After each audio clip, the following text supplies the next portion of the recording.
Welcome back to Study Central. तो चलिए start करते हैं हम अपना नेक्स्ट चैप्टर, वो है ऑर्गेनाइजिंग। स्टाफिंग हमने चैप्टर नंबर 4 कवर कर लिया था। उसकी प्लेलिस्ट की लिंक मैंने डिस्क्रिप्शन में दे दी है। अगर आपने उसको कंप्लीट नहीं करा है तो आप जल्दी से कंप्लीट करके आ सकते हैं।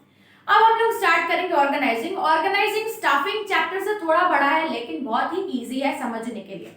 तो स्टार्ट करते हैं। देखो, हमने पढ़े थे कि प्रोसेस होते हैं ना मैनेजमेंट के भी, स्टाफिंग, ऑर्गेनाइजिंग, कंट्रोलिंग, डायरेक्टिंग, ये सब प्लानिंग। तो स्टार्ट करते हैं हम लोग प्लानिंग से। प्लान हमने कर लिया कि हम ये बिजनेस करेंगे, जो गोल अचीव करना है तो उसके लिए प्लानिंग तो करनी पड़ेगी।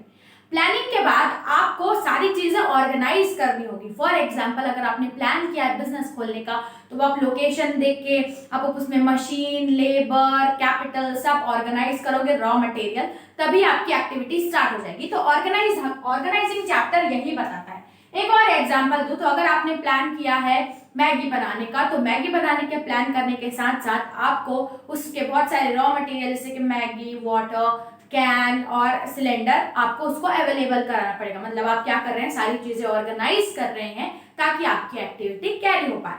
ठीक है, तो ये होता है। अगर बिजनेस के टर्म्स में देखा जाए तो business human capital, financial plus machine, labour, other raw materials, ये सब वर्किंग एरिया में अवेलेबल कराता है, ऑर्गेनाइज कराता है ताकि वर्क कैरी आउट हो सके।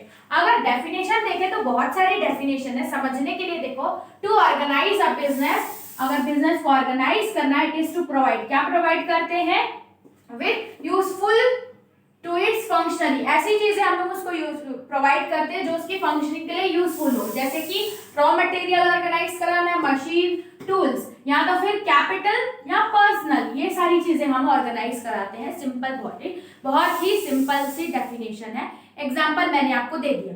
अब ऑर्गेनाइज करने के भी कुछ प्रोसेस रहते हैं। आप सब एक साथ जाके नहीं छोड़ सकते वहां पे सामान डंप करके, आप कहीं और नहीं जा सकते। आपको लेवल बाय लेवल कैसे स्टेज बाय प्रोसेस ऑर्गेनाइज करना है उसके बारे में भी इस बुक में दिया गया है। जो नेक्स्ट है, ये हमने डेफिनेशन पढ़ी। जो नेक्स्ट टॉपिक आता है वो आता है हमारा ऑर्गेनाइजिंग प्रोसेस। ऑर्गेनाइज मतलब करना तो आपने समझ लिया कि ऑर्गेनाइज होता क्या है, लेकिन कैसे ऑर्गेनाइज करें इसके सीरीज बाय स्टेप होते हैं। ठीक है, कुछ स्टेप्स हम फॉलो करते हैं। तो पहला स्टेप हमारा है, फर्स्ट वन, ये बोलता है कि identification and division of work. जैसे ही मैंने प्लान किया, अब मैं आइडेंटिफाई करूंगा कि क्या वर्क होगा हमारे ऑर्गेनाइजेशन में।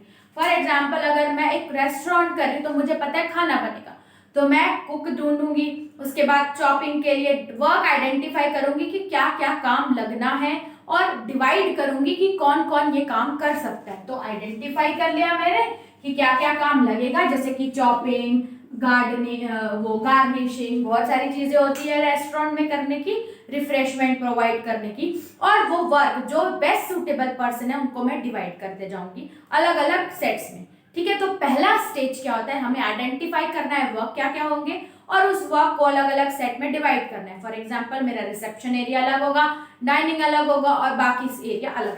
ठीक है, तो पहला पॉइंट बहुत ही क्लियर है कि we have to clear with the work we are going to perform, वही है। उसके बाद आता है डिपार्टमेंटलाइजेशन। डिपार्टमेंटलाइजेशन का मतलब, अगर दो टाइप के डिपार्टमेंट्स बनाने, एक डिविजनल होता है, एक फंक्शनल होता है। फंक्शनल डिपार्टमेंट मतलब अगर मेरी कंपनी सिर्फ वन प्रोडक्ट मैन्युफैक्चर करेगी, ठीक है, अगर सिर्फ वो वन प्रोडक्ट से ही डील कर रही है, ओनली वन प्रोडक्ट, तो उस टाइम पे मुझे सिर्फ एक ही डिपार्टमेंट लगेंगे। जैसे कि सिर्फ एक सेल्स का डिपार्टमेंट लगेगा, एक परचेज का लगेगा, ठीक है, एक डिपार्टमेंट हम लोगों का लगेगा लेबलिंग, और एक रहेगा हमारा अकाउंट्स डिपार्टमेंट, एक ही रहेगा। ठीक है, लेकिन अगर मेरी कंपनी बहुत सारे वर्क परफॉर्म कर रही है, फॉर एग्जांपल क्लोथिंग के भी है, मेडिकल के भी है, फूड्स के भी है, और टेक्सटाइल्स भी, या तो फिर टाइल्स का भी बिजनेस है, बहुत सारा टाइप का है, तो अब सबके परचेजिंग और सेल्स डिपार्टमेंट एक नहीं हो सकते।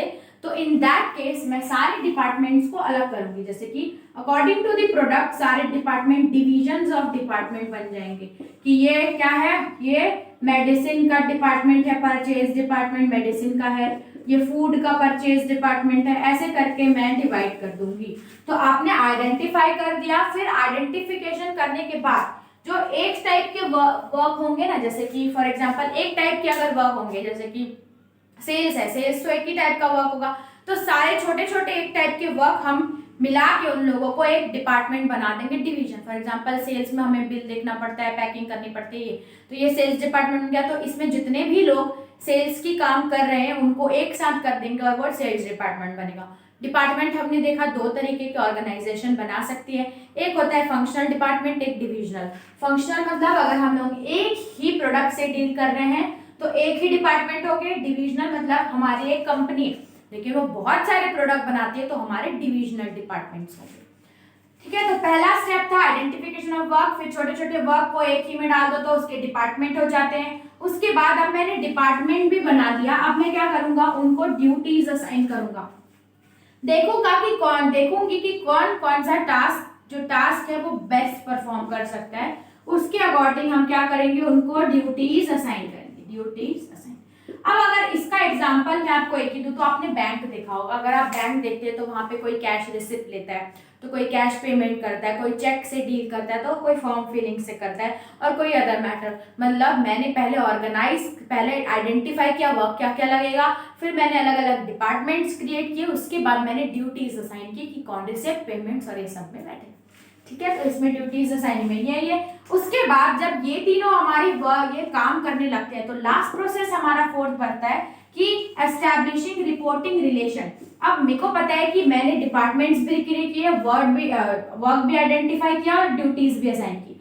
अब मुझे ये चाहिए कि सब मुझे आके रिपोर्ट दें कि काम कैसा चल रहा है, तभी तो आप उसमें चेंजेस लेके आ पाओगे। तो उसके बाद आता है एस्टैब्लिशिंग रिपोर्टिंग रिलेशनशिप, मतलब जो लोअर डिपार्टमेंट है उसमें एक सेंस ऑफ रिपोर्टिंग होगी किनको, मिडिल लेवल को, और मिडिल लेवल के अंदर आपको रिपोर्टिंग देनी होगी टॉप लेवल को। अगर ये टाइम टू टाइम रिपोर्ट देते हैं इसका मतलब हमारी जो एक्टिविटीज है उस पर हम चेक करवा रहे हैं और वो एक्टिविटीज स्मूथली वर्क करें। तो ये हमने पढ़ा ऑर्गेनाइजिंग चैप्टर का दो topics, that is meaning of organizing, बहुत ही सिंपल, और ऑर्गेनाइजिंग प्रोसेस। इसके नेक्स्ट चैप्टर के लिए हमें नेक्स्ट वीडियो में जाना होगा, तो चलिए चलते हैं नेक्स्ट वीडियो में देखने के लिए क्या है। और अगर आपको ये चैनल पसंद आया है तो don't forget to subscribe the channel.